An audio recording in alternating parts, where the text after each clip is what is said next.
Hello, everybody, and thanks for joining us on News Channel 15. Filling in for Scott Allen, I'm Jeremy Smith, and here's a look at today's news. WAKO reports that Lawrenceville police arrested a Vincennes man for criminal sexual abuse on Wednesday. Police took 39-year-old David Wagner into custody, where he was taken to the Lawrence County Jail. A Vincennes man was jailed in Daviess County Wednesday for possession of meth and dealing meth. Washington police arrested 36-year-old James Yarborough on the charges. No bond was set at the time at the Daviess County Security Center.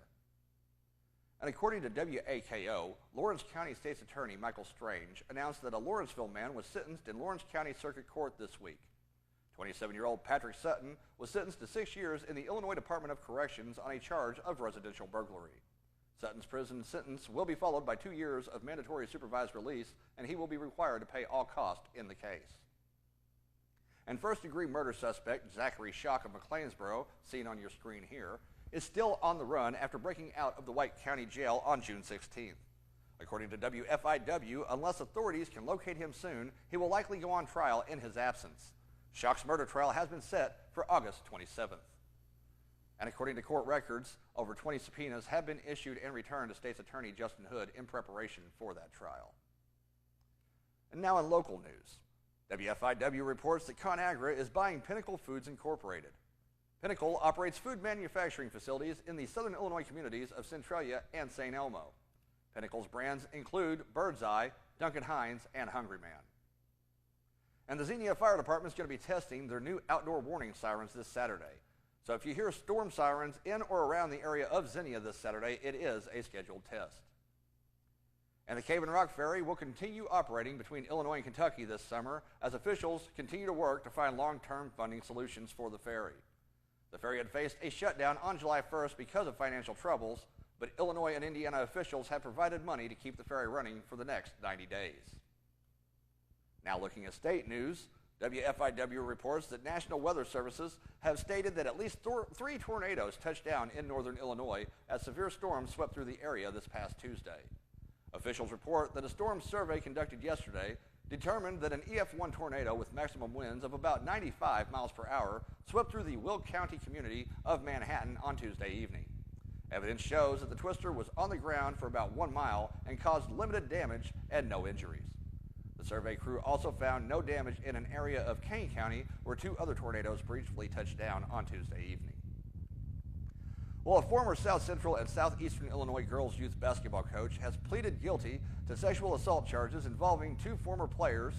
Cole County authorities have reported that 54-year-old Barry S. Wolf of Martinsville pled guilty this past Tuesday to 4 counts of criminal sexual assault, and prosecutors agreed to dismiss several other criminal sexual assault cases against Wolf, mostly to spare the young victims the need to testify. Wolf allegedly engaged in sexual acts with 2 of his former players from the years of 2013 to 2015 when both players were ages 17 and younger. Sentencing is set for August 10th.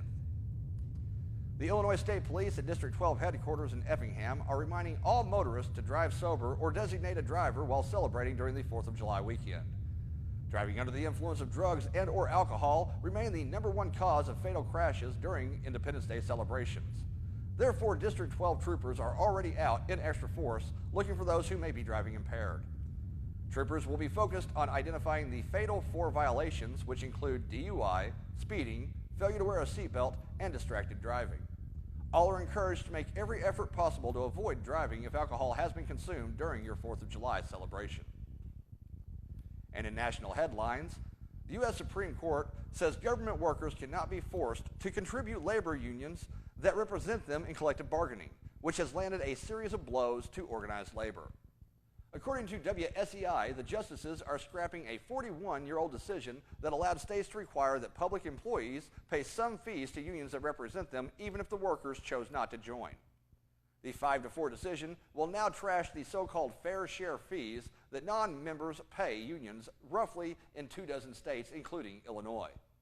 While some are appalled by this ruling, others claim that it is a victory for public sector workers.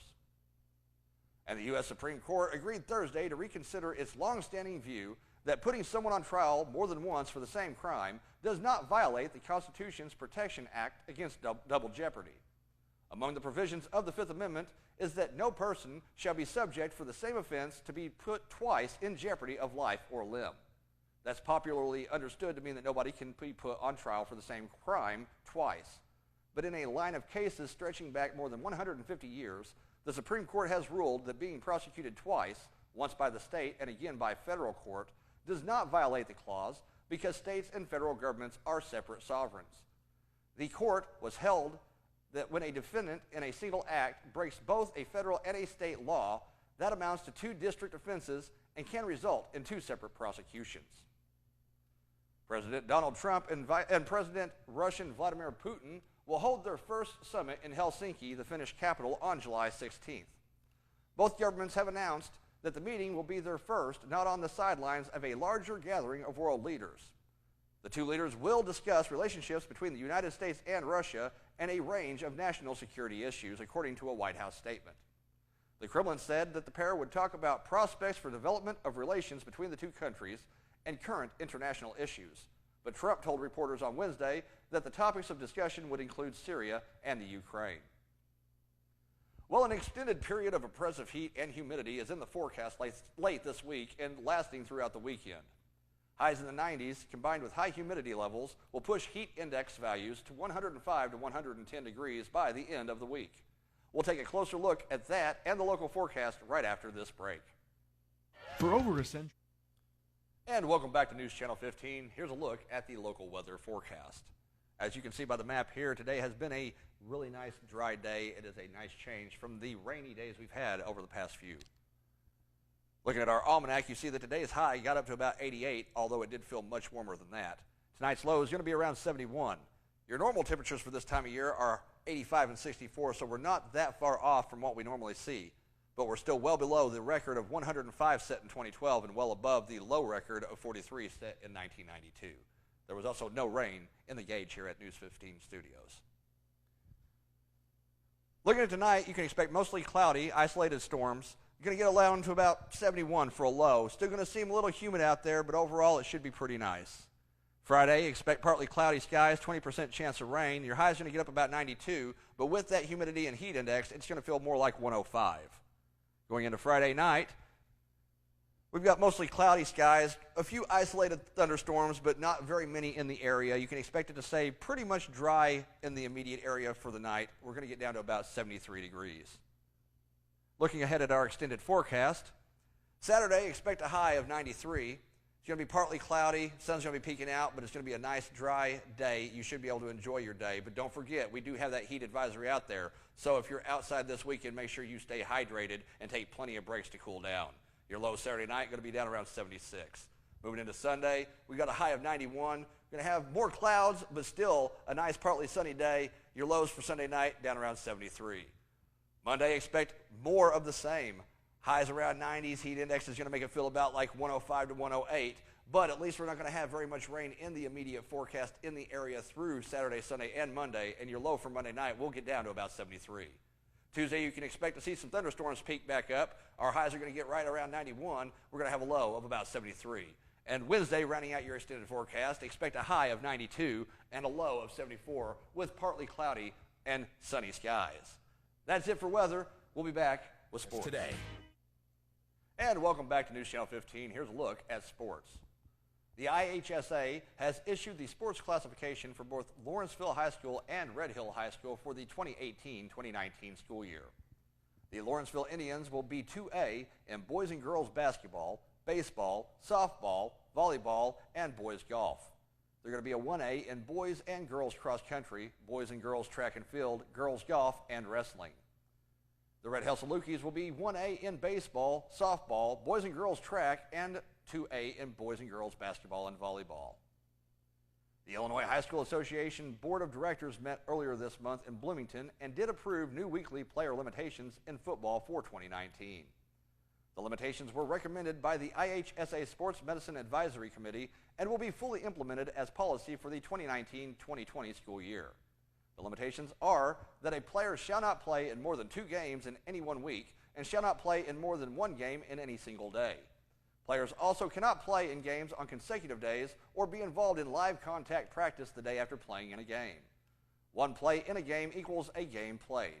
However, if a player plays in a game that is stopped due to weather or other circumstances and is completed the next day, the player can participate in the resumed game that following day. And now in baseball, the Cardinals saw their 4-game winning streak come to an end with a 5-1 loss to the Cleveland Indians on Wednesday. Jack Flaherty lasted only 4 innings with his shortest outing of the season. It followed perhaps his most dominant start, in which he carried a no-hitter for 6 1/3 innings against Milwaukee on Friday. Matt Carpenter walked, doubled, and scored his 6th run in the last 2 games. Well, Max Muncy and Cody Bellinger each hit solo homers, and Jock Peterson added a 2-run blast as the Los Angeles Dodgers outlasted the Chicago Cubs in a 7-5 Game 3 of their 4-game series Wednesday night at Dodger Stadium. Alex Wood of the Dodgers picked up the win over Kyle Hendricks of the Cubs in the high-scoring affair. Kenley Jansen earned a 4-out save, his 21st of the season. The final game of the set will be Thursday afternoon as the Cubs try to earn a split.